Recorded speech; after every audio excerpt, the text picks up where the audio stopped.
friends, today I'm going to tell you a story about Never Lonely Again. Let us begin. One morning, Chestnut stayed in bed longer than usual. He didn't feel like getting up. There was nothing for him to do, and worst of all, he had no friends to play with. I might as well keep on sleeping, he thought to himself, when suddenly his whole house began to move and shake. An earthquake? Chestnut thought, and was wide awake right away. But it was no earthquake, it was only Morris the otter, who was playing with a branch of Chestnut's tree. "Are you crazy?" Chestnut said furiously. "Making such a rattle this early in the day?" "What's the matter?" replied Morris. "Why can't you come out and play?" "Pah," said Chestnut, who didn't want Morris to know that he had no friends to play with. "I think I know what your problem is," said Morris, as he dried his coat. "You are just bored with your own company. That happens to all of us at times. Have you ever wondered why we otters are always so happy?" continued Morris. "It's just because every new day we have to make one new friend." "Then you must have hundreds of friends," Chestnut said skeptically.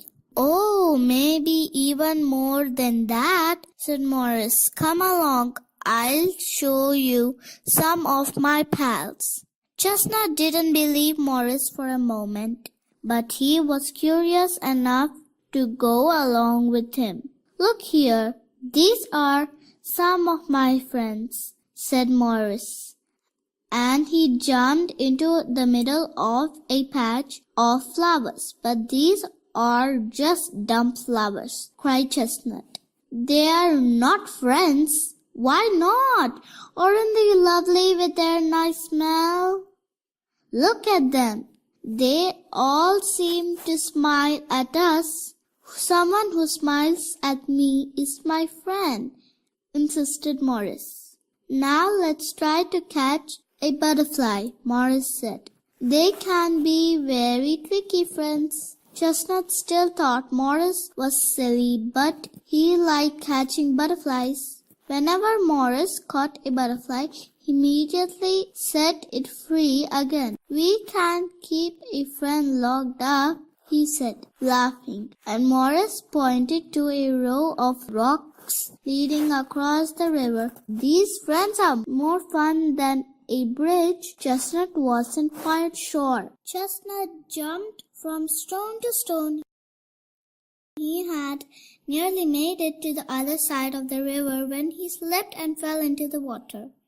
As he climbed to the shore with his coat and tail dripping, Chestnut said angrily, "I guess the water is also one of your friends."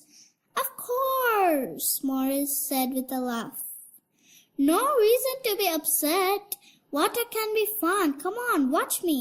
"I love water," said Morris. "It cools and tickles me all over." Now Chestnut had to laugh. He felt a little silly for having been so clumsy. After Morris finished his shower, both of them were dripping wet. They shook off some of the water, and Morris ran up the hill and opened his arms wide. "Now let my friend the wind dry your coats." And in no time they were dry again. "Let's lie down in the sun over there," said Morris. The warm sunshine felt good on their bellies. "I guess the sun is also a good friend to have," thought Chestnut, but he didn't say anything to Morris. "I'm getting hungry," Morris said after a while. This time it was Chestnut who said, "Come with me. I know someone who will give us something to eat." "You mean a friend?" "You bet," laughed Chestnut, and off they ran. Chestnut showed Morris an apple tree full of ripe red apples. "I like your friend," said Morris. "And so do I," replied Chestnut. Then they watched the different clouds going by. The sun was getting low, and it was time for them to return home. "Have you already made your new friend for the day?" Chestnut asked shyly. "No, I haven't," replied Morris. "I forgot all about it. We have just been too busy." Then he smiled and added, "But how about you? Would you like to be my new friend?" Chestnut liked that idea very much. As they paddled home together, he held tight to Morris.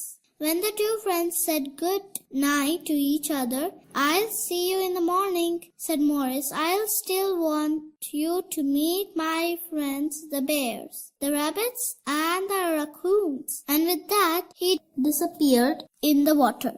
That night, Chestnut went to bed early.